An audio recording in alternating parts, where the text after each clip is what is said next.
নমস্কার বন্ধুরা, সন্ধ্যা রান্নাঘরে আপনাদের স্বাগত। আবারও চলে এসেছি নতুন একটা রেসিপি নিয়ে। আজকে রেসিপি টোপা কুলের মিষ্টি আচার। খুব সহজ পদ্ধতিতে আপনাদের করে দেখাবো কুলের আচার, তাহলে পুরো ভিডিওটা দেখতে থাকুন। এখানে আমি পাকা কুল নিয়েছি, টক কুল 2 কিলো, একটা রোদ খাইয়ে নিয়েছি। এখন আমি ভালো করে ধুয়ে নিয়েছি, এইটাকে আমি এখন সিদ্ধ করতে দেবো। দেখুন কুলটা ভাপানোর জন্য এখানে আমি একটা ফুটো ফুটো গামলি নিয়ে নিয়েছি। এবার কুলগুলো এর মধ্যে দিয়ে দেব। দেখুন এখানে আমি উনুনটা ধরিয়ে দিয়েছি। এখানে একটা হাঁড়ি নিয়েছি, হাঁড়িটা বসিয়ে দিয়েছি, তার মধ্যে কিছুটা জল নিয়ে নিয়েছি। দেখুন কুলগুলো নিয়ে নিয়েছি। এবার আমি এই হাঁড়ির মুখে বসিয়ে দিচ্ছি। এবার আমি চাপা দিয়ে দিচ্ছি।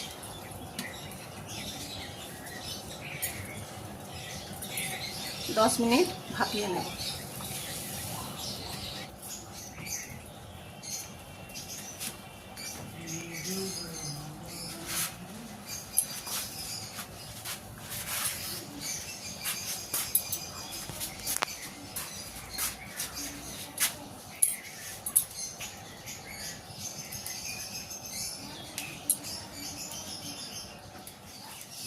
দেখুন 10 মিনিট হয়ে গেছে। এবার আমি ঢাকাটা খুলছি। দেখুন কি সুন্দর নরম হয়ে গেছে। এবারে নামিয়ে নিচ্ছি।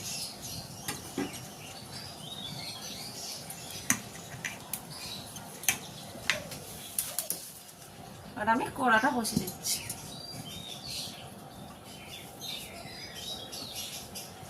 এবারে এর মধ্যে দিয়ে দিচ্ছি 1 চামচ জিরে আর 2 চামচ 5 ফোঁটন, 4টে শুকনো লঙ্কা কড়ার মধ্যে দিয়ে দিলাম। এই সব মশলাগুলো ভালো করে ভেজে নেব।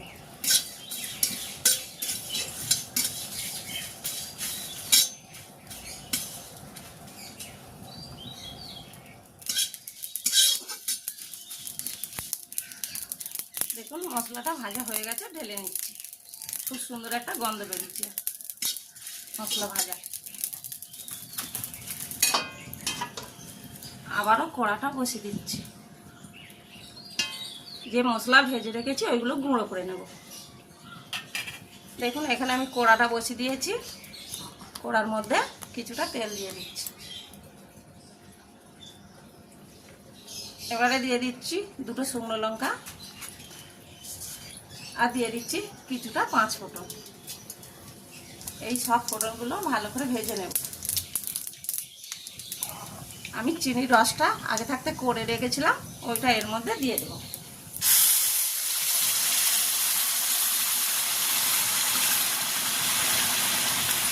এর মধ্যে দিয়ে দিলাম।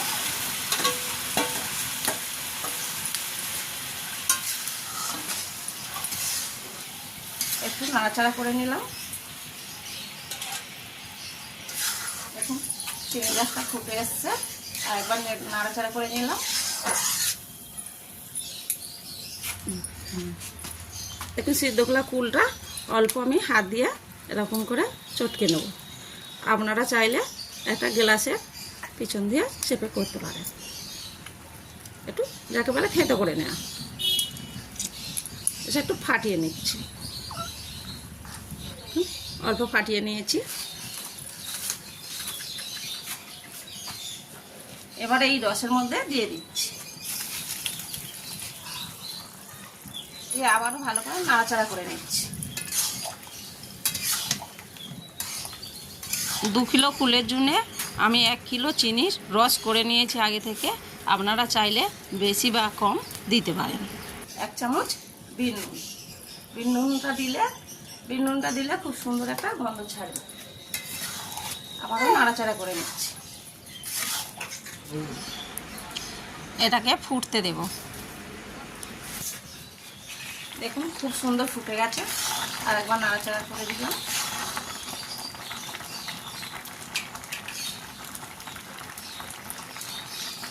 এবার আমি দিয়ে দিলাম ওর মধ্যে অল্প হলুদ গুঁড়ো। আপনারা যদি ঝাল পছন্দ করেন তাহলে ঝাল দেবেন, আর না হলে দেওয়ার দরকার নেই। আমি একটু লঙ্কা গুঁড়ো দিলাম। দিয়ে সবগুলো ভালো করে আবারও নাড়াচাড়া করে নিলাম। নাড়াচাড়া করে মিশিয়ে নেব।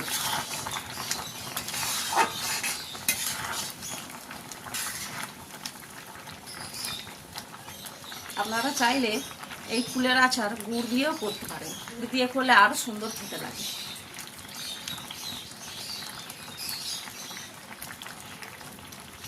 দেখুন রসটা কত সুন্দর গাঢ় হয়ে গেছে। দেখুন দেখে মনে হচ্ছে বাটি করে নিয়ে খেতে বসে যাই। আর 1-2 মিনিট ফুটিয়ে নেব, নিয়ে লাগিয়ে নেব। কুলটা আমি ভাপিয়ে নিলাম, অনেকে অনেক রকম করে, আমি কুলটা একটু ভাপিয়ে নিলাম কেন, কুলটা বেশ নরম হয়ে যাবে।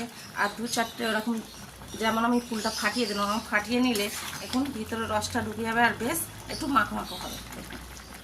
এটা ঠান্ডা হলে আরও বসে যাবে। কত সুন্দর দেখতে হয়েছে দেখুন। আর কুলের আচার তৈরি, এবার নামিয়ে নেব। দেখুন বন্ধুরা, আমাদের কুলের আচার তৈরি। এই কুলের আচার আপনারা বাড়িতে অবশ্যই একবার বানিয়ে খেয়ে দেখবেন। আমার ভিডিওটা যদি ভালো লেগে থাকে সাবস্ক্রাইব করুন, লাইক করুন আর কমেন্টে জানাতে ভুলবেন না।